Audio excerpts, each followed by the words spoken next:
আমার মতো যারা স্টুডেন্ট আছেন, যারা টাইনা টুইনা এসএসসি পাস করছেন, এইচএসসি পাস করছেন, যারা বিসিএসও দিতে পারবেন না বাংলাদেশে, সাপোজ মনে করেন আমি এসএসসি পাস করছি 4.00 নিয়ে, আর এইচএসসিতে 4.21 মেবি।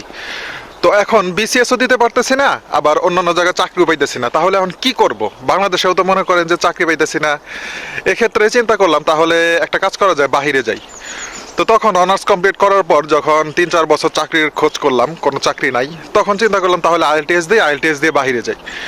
এখন আইএলটিএস দিয়ে বাহিরে আসার পর এই ওয়েদারটা বিলং করতেছি। এখন এই ওয়েদার বিলং করার জন্য পড়াশোনার পাশাপাশি আবার সবচাইতে মূল যে জিনিসটা সেটা হলো টাকা। টাকা কিভাবে ম্যানেজ হবে? 18 লাখ 20 লাখ টাকা।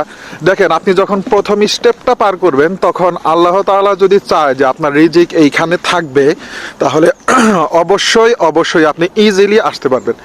কিন্তু আপনার পাটা বাড়াইতে হবে। যখন আপনি পা বাড়াবেন দেখবেন আল্লাহ তাআলা একটা না হলে একটা ব্যবস্থা করেই দিবে।